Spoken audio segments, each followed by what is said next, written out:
에베소서 3장입니다. 1절부터 13절까지. 이러므로 그리스도 예수의 일로 너희 이방인을 위하여 갇힌 자 된 나 바울이 말하거니와, 사도 바울은 이방인과 유대인으로 구성된 에베소 교회를 향하여 권면하였습니다. 여러분들은 예수님을 믿기 전에는 서로 무시하고 무시당하는 그런 사이였습니다. 그러나 예수님을 믿은 후에는 하나님 앞에 함께 나아가는 한 가족이 되었습니다. 그러므로 이제는 상대방을 무시하지 말고 존귀하게 여기는 사람들이 되었음을 잊지 말라고 말입니다. 더 나아가서 서로 하나님의 은혜 안에서 더욱더 성숙해져 가는 것은 물론 함께 연결하여서 같이 성숙해져 가야 한다고 권면해 주었습니다. 우리 포항충정교회를 구성하는 성도들은 서로를 바라볼 때 선입견을 가지고 차별하는 것이 없어서 목회자로서 참 많이 행복합니다. 가난하다, 무슨 문제가 있다, 또 저런 문제가 있다 하여 무시하거나 우습게 여기지 않고 서로를 존귀하게 여기는 그런 모습들이 있어서 참 많이 행복합니다. 그리고 각자가 성숙한 그리스도인들이 되도록 힘쓰는 그 모습 때문에 목회자로서 저는 많이 행복합니다. 그리고 서로 긴밀하게 연결이 되어 있어서 목회자로서 많이 행복합니다. 그러나 아직 온전함에 이르기까지는 많이 부족한 것 같습니다. 그러므로 오늘도 함께 모여 있는 이 시간이 하나님께 예배드리며 서로 더욱 긴밀하게 연결되어 있음을 확인하고 서로를 위하여 격려하는 복된 시간 되어지기를 간절히 소원합니다. 모두가 차별 없이 함께 모여서 서로를 격려하며 하나님께 예배드리고 자하는 그런 우리를 위하여 하나님께서는 에베소서 3장 1절부터 13절까지 말씀을 주셨습니다. 저는 이 본문을 가지고 낙심하지 말라는 제목으로 설교하고자 합니다. 말씀 나누는 중에 하나님의 크신 은혜를 기대해 봅니다. 먼저 본문의 내용을 간략하게 정리를 좀 하고 설교 방향을 제시한 다음 설교하도록 그렇게 하겠습니다. 1절부터 13절까지 말씀에서 바울이 에베소 교회에게 전하는 핵심 메시지는 뭘까요? 설명을 계속해 나가다가 결론을 내리고 있습니다. 그러므로 핵심은 13절이 그러므로 뭐 하지 말라? 낙심하지 말라. 낙심하지 말라고 하니까 명령이나 권면인 것처럼 보입니다. 그런데 재밌는 표현을 했어요. 그 앞에 뭐가 있나요? 그러므로 내가 너희에게 구하노니 무엇을? 낙심하지 말 것을. 명령이 아니라 낙심하지 말 것을 구한다, 간구한다 그래요. 요청한다 라는 것입니다. I ask for you. 내가 너를 위하여 간구한다. 무엇을? 낙심하지 말 것을. 그러므로 핵심 구절은 13절입니다. 그러면 에베소 성도들이 현재 낙심하고 있어요? 낙심 안 하고 있어요? 낙심 안 하고 있는데 낙심하지 말라고 말할 이유가 없겠죠. 그러므로 이미 낙심하고 있는 에베소 성도들에게 요구사항을 말해요. 그러면 1절에서 12절은 뭘까요? 1절에서 12절은 예수 그리스도의 종인 사도 바울이 환난당하는 것은 소명에 충성했기 때문이었음을 밝혀줌으로써 에베소 성도들의 낙심은 오해에서 비롯된 것이다 라는 것을 제시해요. 그러니까 뭐 하지 마라? 너희들이 오해로 말미암아 낙심하고 있으니까 더 이상 낙심하지 마라. 앞에는 1절부터 12절까지는 바울 때문에 에베소 성도들이 낙심하고 있는데 그 낙심이 오해였음을 밝혀주고 있어요. 그래서 결론을 내리기를 그러니까 더 이상 내 때문에 낙심하지 마라. 그렇게 말하고 있는 거죠. 이런 본문을 가지고 낙심하며 살아가는 에베소 교회의 모습 먼저 살펴볼 것이고, 에베소 성도들에게로 하여금 낙심하게 하는 그런 상황을 만들어 놓은 바울의 형편, 그런 형편 속에서도 바울은 어때요? 비참해지거나 비참하다 생각하거나 어렵게 생각하지 않고 오히려 당당하게 생각해요. 나의 환난은 너희의 13절 마지막에 뭐라고 했나요? 너희의 영광이니라. 내가 환난당하는 것은 너희들에게 슬픔이 아니고 너희들에게 영광이요 기쁨이다. 자신이 환난당하는 것은 오히려 그들에게 행복이다 라고 말해주고 있어요. 얼마나 에베소 성도들을 낙심하게 했던 바울의 형편이 비참했음에도 불구하고, 많이 비참했음에도 불구하고 바울은 그런 비참한 형편을 비참하지 않은 것처럼 생각하게 되었을까요? 무엇 때문에 바울은 그런 생각을 했을까요? 어려운 형편 속에서도 당당하게 오히려 나의 환난은 너희들에게 영광이요 기쁨이다 라고 말할 만큼 그런 생각을 가질 수 있었는지 마무리하면서 살펴보도록 하겠습니다. 먼저 바울이 에베소 교회를 향하여 낙심하지 말라고 권면한 것에 대하여 함께 살펴보도록 하죠. 바울은 에베소 성도들에게 낙심하지 말 것을 요청해요. 내가 너희에게 구하노니 무엇을? 낙심하지 말 것을. 에베소 성도들이 낙심하지 않고 있었다면 바울이 굳이 낙심하지 말라고 편지를 써서, 안 그래도 모안이 와서 어둠침침한 눈 어렵게 하면서 편지를 읽으라고 말할 이유가 없겠죠. 에베소 성도들이 지금 뭔가 굉장한 낙심에 빠져 있다는 얘기죠. 낙심이란 여러분 뭘까요? 낙심. 낙심에 빠져 있다라고 할 때 그 낙심이 가지고 있는 용어의 의미를 알아야만 우리는 계속해서 이해를 할 수 있을 것 같아요. 낙심이 뭐죠? 낙심. 한자풀이하면 떨어질락에 마음 심자. 낙심. 중국어로는 어떻게 발음하니?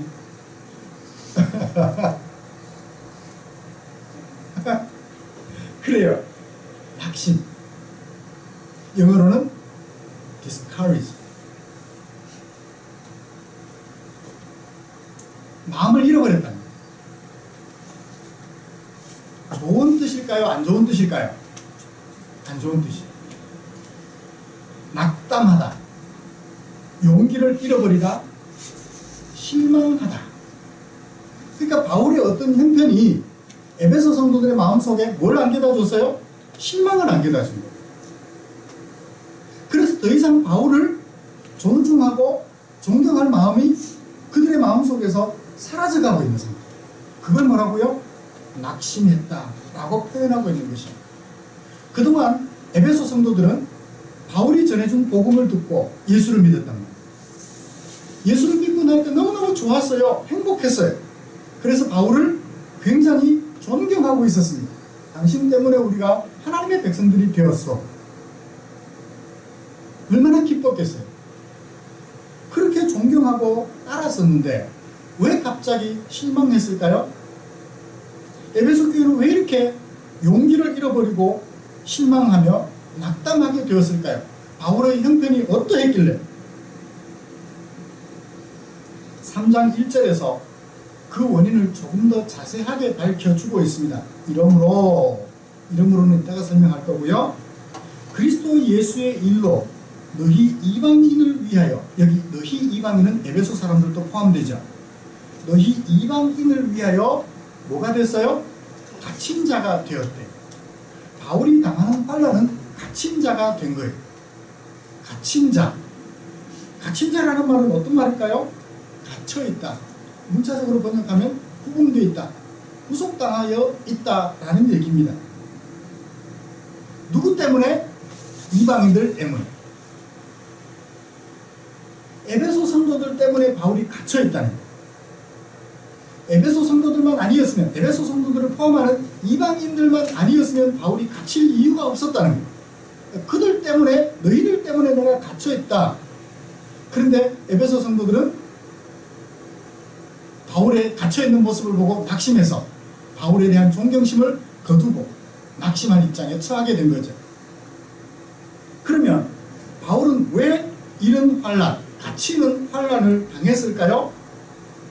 생각해 봐야 돼요. 바울은 왜 갇혀서 에베소 성도들로 하여금 낙심하게 만들었을까요? 실망하게 만들었을까요? 왜? 여러분, 바울은 본래 유대인입니다. 나라를 벗어나지 않는다면 환란을 당할 이유가 없죠. 말도 안 통하는 나라에 가서. 그쵸? 어려움 당할 이유가 없어요. 그런데 바울은 예수님을 만나 개종을 하면서 특이한 소명을 받게 됩니다. 이방인을 위하여 부활하신 예수님을 증언하는 증인이 되라고 말입니다. 바울이 예수 믿는 사람들을 붙잡아서 신문하고 처형하려고 다메섹이라는 곳으로 가고 있었어요. 그때까지만 해도 바울은 예수님의 적대자였습니다. 바리새인 편에 서서 예수 믿는 사람들을 괴롭히는 사람이었다. 그런데 그날도 다메섹으로 가서 예수 믿는 사람들을 붙잡아 신문하고 처형하려고 가고 있었는데 부활하신 예수님이 바울에게 나타나셨어요. 그리고 그 바울에게 어느 다메섹 동네에 들어가면 아나니아라는 사람이 있을 텐데 그 사람을 만나라 라고 얘기를 하게 됩니다. 그러면서 한편으로 아나니아에게 주님께서 나타나셔서 말씀하시기를, 주께서 이르시되 가라, 아나니아에게 가라. 아니요, 바울은 어떤 사람인지 아시지 않습니까? 예수 믿는 사람들을 잡아서 고문하고 핍박하는 사람이지 않습니까? 그에게 가라고요? 그때 주께서 말씀하십니다. 가라. 이 사람은 누구는? 너에게 오는 바울은 내 이름을 이방인과 임금들과 이스라엘 자손에게 전하기 위하여 택한 나의 그릇이라. 그가 내 이름을 위하여 얼마나 고난을 받아야 할 것을 내가 그에게 보여줄 것이다. 아나니아가 이 말을 전해 듣고 바울에게 가서 전했어요. 그러면 바울은 아나니아에게 이 말을 들을 때 누구의 말씀으로 들었을까요? 부활하신 주님의 말씀으로 들었겠죠. 그래서 자신은 누구를 위한 복음 전도자? 이방인을 위한 복음 전도자의 사명을 마음속에 굳혔던 것입니다. 이때부터 바울은 고국 땅 유대를 떠나서 지금의 터키인 소아시아와 더 서쪽으로 그리스, 고린도, 마케도니아, 노년에는 로마까지 가서 부활 예수님을 증언하게 됩니다. 가는 곳마다 바울은 참 많은 고난을 당했습니다. 한 곳에 이르러서는 정하는 귀신 들려서 주인이 큰 경제적 이익을 획득하고 있었죠. 가는 데마다 정해주고 그게 영험해가지고 주인은 그 여종 때문에 많은 돈을 받을 수 있었어요. 그 주인집에 여종이었기 때문에 점을 해주고 돈을 받으면 자기 것이 되는 것이 아니라 주인집 것이 되는 거예요. 주인은 돈을 많이 벌어서 좋겠지만 저 많은 귀신 들린 여종은 날마다 귀신에게 끌려다녀야 하니 얼마나 괴로웠겠어요. 그 모양을 지켜본 바울이 그 여종이 불쌍해서 그만 예수님의 능력을 힘입어서 그 귀신을 쫓아내버리고 말았어요. 주인은 뭐가 끊어졌어요? 돈줄이 끊어집니다. 그러니 어떻게 해요? 바울을 고소했죠. 이 사람이 나의 경제적 기반을 무너뜨렸어. 그것 때문에 바울은 감옥에 갇히게 돼요. 여러분, 사실은 누가 감옥에 갇혀야 돼요?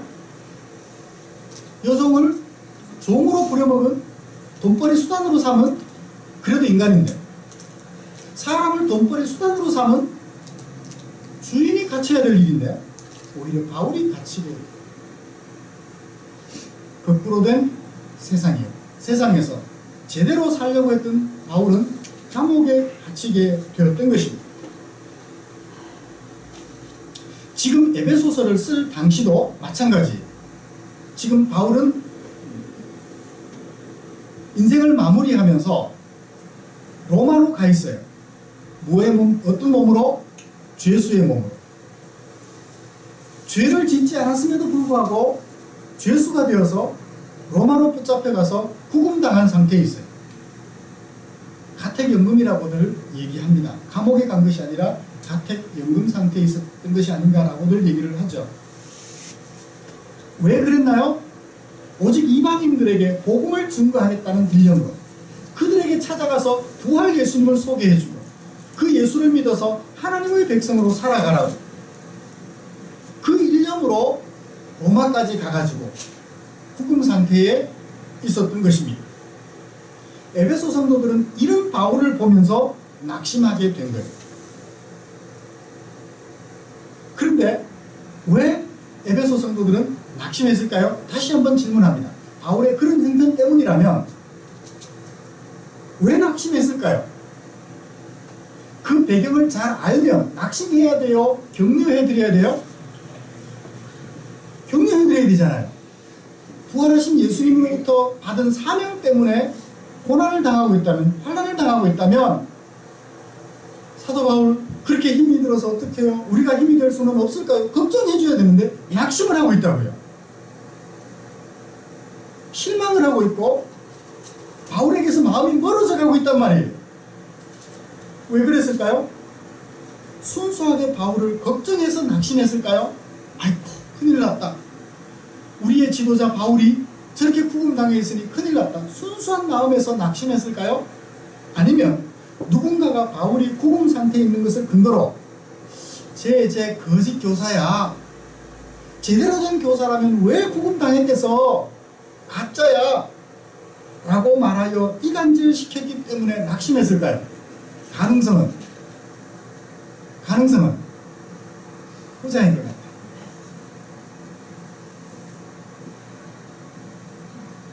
낙심이라는 용어를 사용한 것을 보면 후자일 가능성이 농후합니다. 예수 믿으면 잘 돼야 되는데 봐라! 예수를 제대로 안 믿으니까 저렇게 구금당해 있잖아.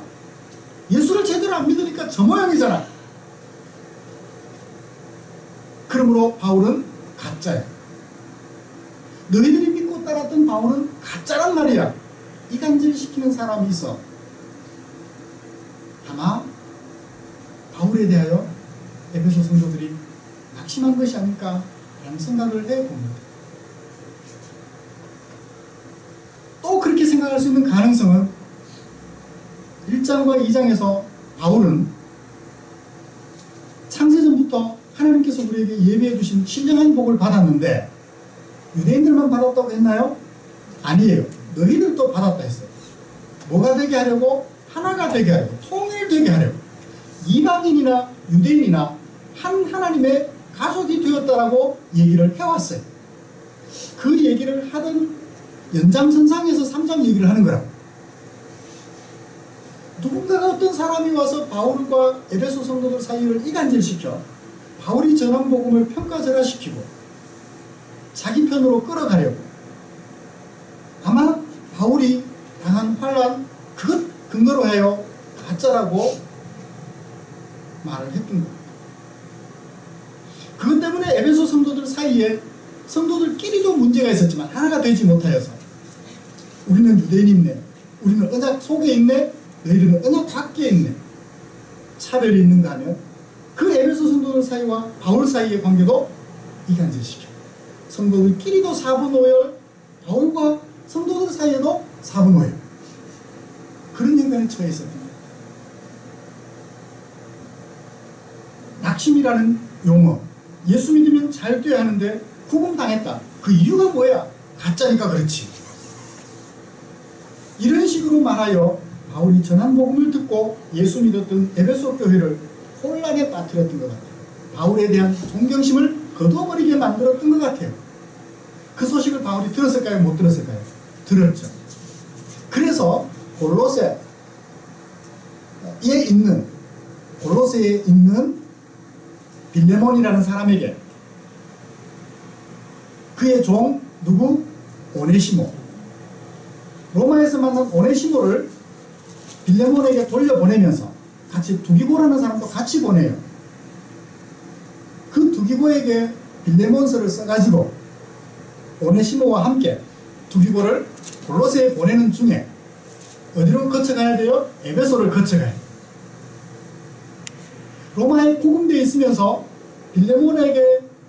빌레몬서도 보낼 겸 오네시모도 보낼 겸 가는 도중에 에베소에 들러서 에베소 성도들에게 이 편지를 전해주라. 들은 소문에 의하니까 에베소 성도들이 바울에 대한 의심이 있고 그들이 낙심해 있다고 하니 또 이방인들과 유대인 사이에 갈등이 있다고 하니 이 소식을 전해주려고 하고 쓴 편지가 에베소서입니다.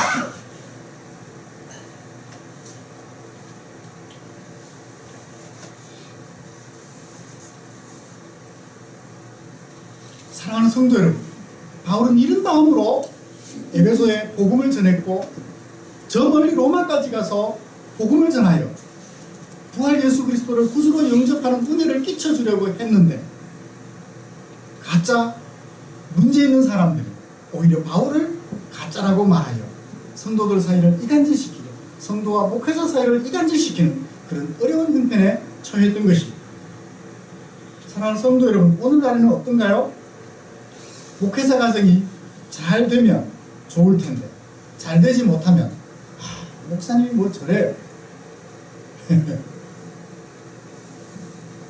목사님 자녀들도 뭐 별로 그렇고 뭐 그렇고 예수 믿으면 다 잘 돼야 되는데 저러니까 본이 안 돼. 목사님 가짜일지도 몰라. 여러분, 예수 믿으면 목사는 물론 우리 성도들 모두가 다 잘 돼야 되나요? 항상? 환난 당하지 말아야 되나요? 아니에요. 예수를 믿기 때문에 더 많은 환난 당할 가능성이 있어요. 그걸 뭐라고 그래요? 영적 전쟁이라고 합니다. 세상은 거꾸로 살아갑니다. 오직 자기만을 위해서 살아요. 그런데 예수 믿으면 예수님처럼 자기만을 위해 살지 않고 예수님처럼 다른 사람을 위해 살게 된다. 나만을 위해 살아도 내 삶을 유지할까 못할까 걱정인데 남을 위해서 살다 보니 내 가정이 제대로 유지가 되겠어요?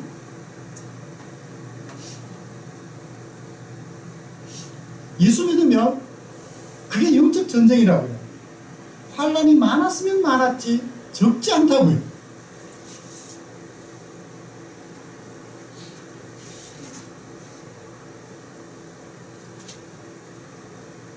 그럼에도 불구하고 예수 믿으면 잘 되어야 한다는 선입견이 결국 에베소 성도들 하여금 낙심하게 한 거죠.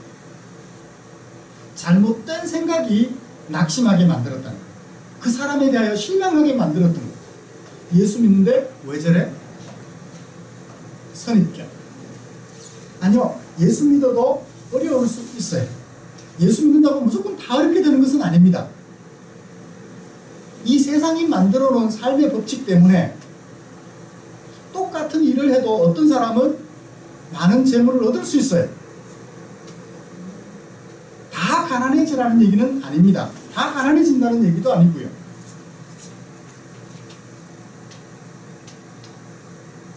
이 세상이 만들어 놓은 삶의 법칙 때문에 그러한 거예요. 어떤 사람은 똑같이 1시간을 일하는데 10만 원을 받고 어떤 사람은 똑같이 1시간을 일했는데 5,500원 받아요.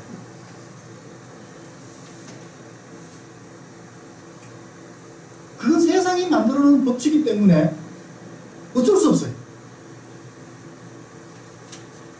5,500원 받는다고 그 일을 하지 말까요?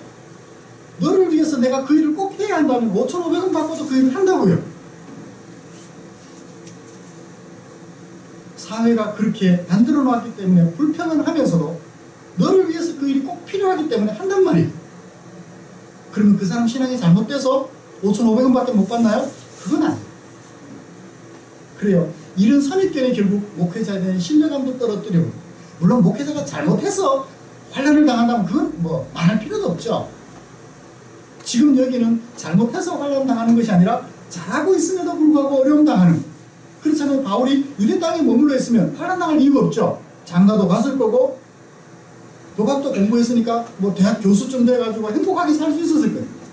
다 포기하고 이방인을 위하여 다니면서 복음을 전하다 보니 그렇게 된 것이다. 사랑하는 성도 여러분, 우리는 목회자나 성도의 삶에 대한 이런 선입견들 때문에 낙심하고 있다면 그 원인이 누구에게 있다? 우리에게 있다. 바울에게 있어서가 아니라 우리에게 있다는 것을 알고 그 낙심을 거두어드리는 주의 종들이 되시기를 주님의 이름으로 축복합니다. 그러면 바울은 자신이 당하는 환난 앞에서도 왜 이렇게 당당하죠? 왜 이렇게 당당하죠? 그 이유를 이제 살펴보고 마무리하려고 합니다. 바울은 2절부터 12절까지 말씀에서 자신이 부활하신 예수님으로부터 받은 복음의 비밀을 다시 한 번 더 소개하고 있습니다. 너희를 위하여 내게 주신, 누가? 주께서 너희를 위하여 내게 주신 무엇을? 하나님의 은혜의 경륜을, 복음이죠. 너희가 들었지? 내가 전에 전해줄 때 내가 전해준 복음 들었지? 너희를 위하여 주님이 내게 주신 그 복음 너희 들었지? 그게 뭔가요? 복음, 은혜의 복음, 은혜의 경륜을 따라 주신 복음, 그게 뭔가요? 3절부터 구현 설명합니다. 곧 내게 계시로 비밀을 알려주신 것인데, 내가 그리스도의 비밀을 깨달은 것 내 편지 읽어보면 너희들 잘 알 수 있을 거야. 그래요. 1장 읽어보면서 우린 잘 알았습니다. 하나님이 우리에게 주신 신령한 복, 예정하시고 선택하시고 속죄의 은혜를 베풀어 주셨으며 기업이 되게 하시고 인을 쳐주셨어요. 확실하게 보증해 주셨습니다. 도장 찍어서. 이것만 읽어도 잘 알겠지? 그게 뭔지 5절부터 구현 설명합니다. 전에는 사람의 아들들에게는 알리지 아니하셨는데 왜 안 알려주셨느냐? 알리지 아니하셨던 것으로서 이제 나타내셨는데 왜 나타내셨느냐? 6절 이방인들이 복음으로 말미암아 그리스도 안에서 뭐가 되고? 상속자가 되고, 뭐가 되고? 지체가 되고, 뭐가 돼요? 약속에 참여하는 자가 돼요. 유대인들만이 아니라 이방인들도, 오늘 우리들까지도 누구 때문에? 예수님 때문에 하나님과 하나님의 상속자가 되고 지체가 되고 약속에 참여하는 자가 되는 것이다 라고 복음을 부연 설명해 줍니다. 그리고 왜 그런 복음을 위하여 일꾼이 되었는지 7절부터 12절까지 설명해 주고 있습니다. 이 복음을 위하여 내가 뭐가 되었노라? 일꾼이 되었노라.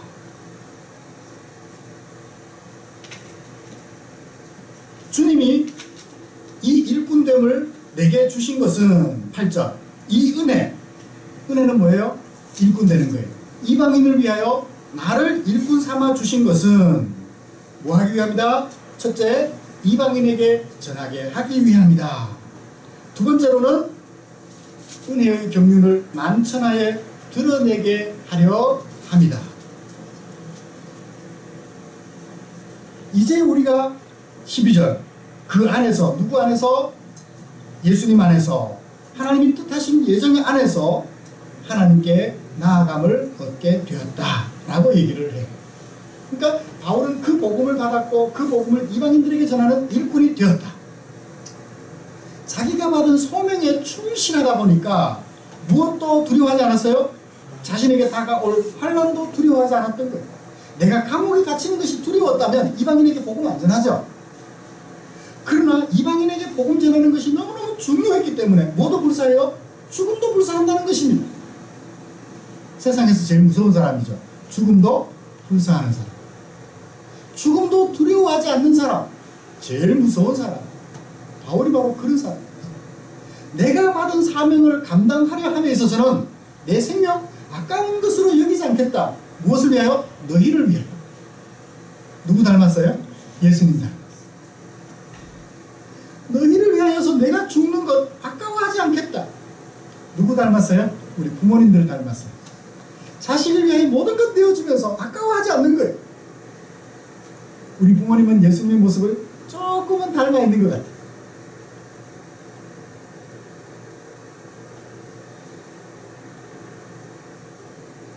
제 아내가 아이를 낳을 때는 그냥 그러려니 했었던 것 같은데, 그때도 조금 마음으로 충격도 있기는 했지만, 제 딸이 아이를 낳을 때 곁에 있어서 그 소리를 듣고 해보니까 가족 분만실에서 분만을 했어요. 저는 이제 직접 안에 들어갈 수는 없고 방문을 사이에 놓고, 이제 아내와 사위는 그 방 안에 있고, 분만하는 방 안에 있고, 저는 이제 밖에 있습니다. 그 소리를 듣는 순간 그 고통, 도와주지 않으면 죽을 것 같아요. 도와주세요. 그 소리를 들으면서 자기가 어떻게 될 줄도 모르고 그 아이를 출산하기 위하여 고통을 감내하는 엄마의 마음, 바울의 마음은 그거예요. 너희를 위해서라면, 너희가 이 세상에서 하나님의 백성이 되어 함께 하나님의 상속자가 되고 약속에 참여하는 자가 되게 하는 일을 위해서라면 내 목숨 아깝게 여기지 않겠다. 결국 자신에게 주어진 사명의식이 무엇도 감수하겠다? 온갖 환난도 감수하겠다. 말씀을 정리하겠습니다. 사랑하는 성도 여러분, 엄마라는 사명이 죽을지도 모를 그 일을 기쁨으로 감당하는 것처럼, 바울은 자신에게 맡겨진 그 사명 때문에 자신의 목숨 아까운 줄 생각하지 아니하며 자신이 당하는 환난 두려워하지 않고 당했습니다. 바울의 그런 희생 때문에 에베소 성도들이 뭐가 될 수 있었어요? 하나님의 상속자가 될 수 있었고, 하나님의 약속에 참여하는 자가 될 수 있었어요. 그러므로 바울에 당하는 환난은 에베소 성도들에게 뭐다? 영광이었던 거죠. 그래요. 두 가지로 오늘 말씀을 드렸습니다. 잘못된 선입견 때문에 성도들 상호간에 마음에 상처가 있어서는 안 될 것 같아요. 실망하는 일이 있어서는 안 될 것 같아요. 예수 믿어도 그런 일을 당할 수 있어요. 아니, 예수 믿기 때문에 그런 일을 당할 수 있다. 어려움을 당할 수 있다. 어려운 일 당하니 예수 잘 못 믿어서 그런가 보다. 교회가 작은 것 보니 예수 잘 못 믿어서 그런가 보다. 그런 착각 속에서 벗어나서 서로 격려하고 힘을 얻는 우리 성도들이 되었으면 좋겠고, 바울처럼 내 사명을 감당하기 위해서라면 내 목숨 하나 아깝지 아니하며 내가 당하는 환난 두려워하지 않겠다. 그런 마음가짐으로 우리의 인생을, 남은 인생을 살아가시길 주님의 이름으로 축복합니다. 기도하겠습니다. 하나님 아버지, 고맙습니다.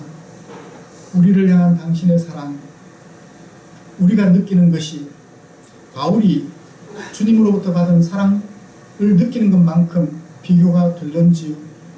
생각해보니 많이 부족합니다. 바울은 그 복음을 위하여 환난을 당해도 죽음을 당해도 두려워하지 아니하며 그것이 너희들에게 영광이라고, 너희들의 영광을 위하여 자신의 고난, 죽음, 불사했던 바울을 생각해보면 우리는 너희의 영광을 위하여 내가 당하는 환난 많은 부분 포기하고 있으며 너의 영광을 위한 나의 생명 가까워서 내놓지 못하는 경우들이 참으로 많습니다. 사랑하는 주님, 우리도 바울처럼 너를 위하여, 너의 영광을 위하여 내가 당하는 환난 두려워하지 아니하며 너의 영광을 위하여 내 목숨까지도 내어놓을 수 있는 그런 종들이 되게 하여 주시옵소서.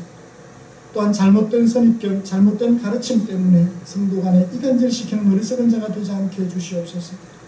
혹 잘못 배웠더라도 이간질만큼은 사탄의 일이라는 것을 기억하게 하시고, 이간질보다는 화평을, 이간질보다는 화목을 만들어내는 당신의 종들이 되게 하여 주시옵소서. 언제나 우리를 사랑해 주신 우리 구주 예수님의 이름으로 기도드리옵나이다. 아멘.